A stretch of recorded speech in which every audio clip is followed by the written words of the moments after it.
천년의 지혜 시리즈, 고대 점토 석판에서 발견된 5천년의 부, 조지 사무엘 클레이슨 지음. 바빌론은 동시대 가장 유복한 도시였습니다. 바빌론의 부는 바빌론 사람들의 돈에 대한 지혜가 만들어낸 결과였습니다. 그들은 먼저 부자가 되는 법을 배웠습니다. 바빌론에서 가장 부유한 사람, 황금을 원했던 사나이. 바빌론의 마차 제조업자 반시르는 크게 낙담한 채 자신의 집 낮은 담벼락에 걸터 앉아 있었습니다.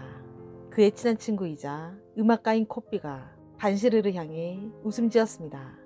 우리같이 가난한 사람이 도대체 언제까지 이런 삶을 살아야 할까? 일하고 또 일하는 이 삶 말이야. 돈이 많은 사람이라면 돈을 버는 비결이 있지 않을까?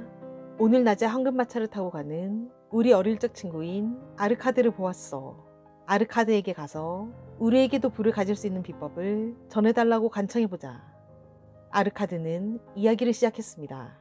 나는 젊었을 때 사람에게 행복과 만족을 주는 것이 무엇인지 관찰했고 부가 꼭 필요하다는 걸 깨달았어. 나도 세상에서 꼭 남 부럽지 않은 부자가 되겠다고 결심했지. 아르카드는 기록사무소에서 오랫동안 일했습니다. 매일, 매주, 매해 열심히 일했지만 돈은 생활비로 모두 쓰이고 남은 게 없었습니다. 그런 지경에서도 언제나 반드시 부를 이루고 말겠다는 결심을 확고했습니다. 그러던 어느 날 대금업자 알가미 씨가 기록사무소에 와서 점토판을 주문했습니다. 아르카드는 알가미 씨가 대단한 부자라는 걸 알고 있었습니다. 만약 내일까지 제가 이 서판을 점토판에 모두 새긴다면 동화 두님 말고 부자가 될 수 있는 방법을 알려주세요. 그날 아르카드는 온 힘을 다 쏟아 다음날 정오가 지날 때쯤 점토판에 글을 모두 새겨 놓았습니다. 저녁이 되기 전 기록소에 온 알가미 씨가 말했습니다. 나도 약속을 지켜야지. 돈을 버는 방법을 알려달라 했지. 돈이란 나를 위해 일하는 노예라네.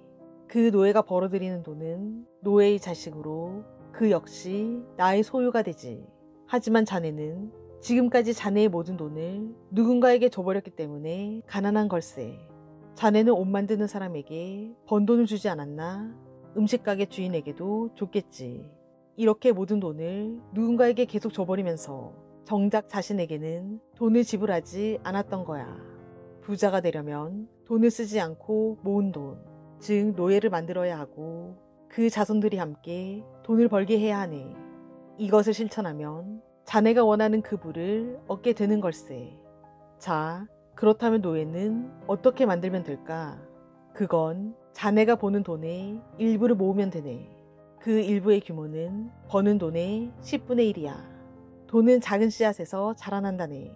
성실하고 꾸준하게 10분의 1을 모으는 저축이라는 비료와 물로 돈나무는 반드시 크게 자랄 걸세. 그렇게 12개월이 지난 어느 날 알가미 씨가 다시 찾아왔습니다. 저는 제 자신에게 충실하게 10분의 1을 다시 지불해 왔습니다. 그렇게 모인 씨앗으로 방패 제조업자가 청동을 사는데 투자했습니다. 그는 넉 달마다 제게 이자를 보내옵니다. 잘했네. 그렇다면 자네는 그 이자로 무엇을 했는가? 저는 친구와 가족들을 초대해 멋진 만찬을 즐겼습니다. 그렇다면 자네는 저축의 자식들을 먹어치우고 있다는 말이군. 그러면서 어떻게 그 자손들이 자네를 위해 일할 거라 기대하는가? 아직은 돈을 쓸 때가 아니라는 말일세. 더불어 자네의 얼굴이 주름지거나 더 큰 투자를 하게 될 때를 제외하고는 결코 사용해서는 안 되는 돈이라는 말일세. 풍족한 먹거리와 웃고 즐기는 것은 마르지 않는 돈의 물줄기를 키워냈을 때 저절로 즐길 수 있게 된다네. 그리고 2회가 지난 어느 날 늙은 노인이 된 알가미 씨가 아르카드를 만나러 왔습니다. 아직도 자네와 친한 그 벽돌 제자업자에게 투자할 곳의 조언을 듣고 있나? 아닙니다. 그에게는 벽돌에 대한 조언이 필요할 때 찾아갈 것입니다. 자네는 내가 가르쳐준 것을 정확하게 이해하고 있었군. 버는 것보다 적은 돈으로 사는 방법을 배웠고 조언을 들을 만한 유능한 사람을 가려내는 법을 배웠네. 자넨 이 모든 걸 잘 해낸 것 같군. 그러니 책임 있는 직책을 받을 자격이 충분해. 나는 이제 매우 늙었네. 내 아들들은 돈을 쓰는 것만 알고 버는 일에는 아무 관심이 없어. 자네가 내 땅을 돌봐준다면 자네를 동업자로 삼고 내가 이 생의 여행을 마치는 날 재산을 나눠주겠네.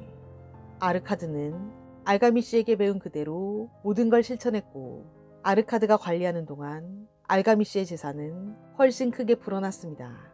알가미씨의 재산이 늘어날 때마다 그가 아르카드에게 지불하는 돈도 그만큼 커졌습니다. 그렇게 아르카드는 계속 수입의 10분의 1을 저축했지만 이전보다 더 큰 돈이 쌓여갔습니다. 더불어 알가미씨가 세상을 떠났을 때 동업자인 아르카드에게 배분해둔 재산을 물려받게 되었습니다. 부유한 자산가가 재산을 상속해주다니 당신은 정말 운이 좋은 사람이었군요. 내가 운이 좋았다면 그건 성공하겠다는 욕망을 스스로 가졌다는 점 외에는 없어. 나는 처음 4년 동안 내가 버는 돈의 10분의 1을 모으지 않았나? 부자가 되겠다는 내 결심이 확고하다는 것을 내 행동으로 증명한 거지. 의지하는 건 매우 작은 일도 멈추지 않는 것일 뿐이야. 이런 경험은 시간이 지날수록 지금보다 더 많이 벌기 위해 노력하게 만들지. 이 돈은 결코 잃지 않도록 매우 조심스럽게 투자해야 하네. 지나치게 높은 이익을 준다는 곳은 그만큼 돈을 위험한 곳에 보낸다는 뜻이니 각별히 유의해야 해. 다만 너무 무리하거나 지나치게 많이 모으려는 욕심을 내지 말게나. 자네가 버는 돈의 10분의 1만 모아둘 수 있다면 그것으로 만족하게. 너무 인색할 필요 없다네. 인생이란 좋은 것이며 즐길 가치 있는 것들로 가득 차 있으니까. 황금의 제1법칙. 누구나 즉시 모을 수 있는 돈은 수입의 10분의 1입니다. 내가 더 많은 돈을 벌어서 액수가 커지게 해야 합니다. 이 돈은 반드시 소중하고 튼튼한 자산으로 쌓입니다. 황금의 제2법칙. 돈은 자발적인 일꾼입니다. 돈은 기회를 만나면 한층 더 증가하려는 특징이 있습니다. 모아둔 돈이 있는 사람에게는 반드시 가장 유익하게 사용할 수 있는 기회의 행운이 옵니다.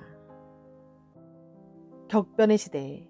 고전에서 단 하나의 지혜를 찾다. 100년 이상의 세월을 넘어 최대 1000만 부 이상 판매된 세계의 책들 20선. 천년의 지혜 시리즈 제1편 경제경영은 결코 배불리 먹지 말 것, 5000년의 부, 부의 기본기, 불멸의 지혜 총 4권으로 구성되어 있으며 부를 쌓을 수 있는 가장 오래된 그리고 가장 명확한 현대의 재테크에 즉각 적용할 수 있는 방법을 소개합니다. 자세한 내용은 이 책을 읽어보시길 추천드립니다. 구독과 좋아요로 부유한 책방으로 입장하세요. 감사합니다.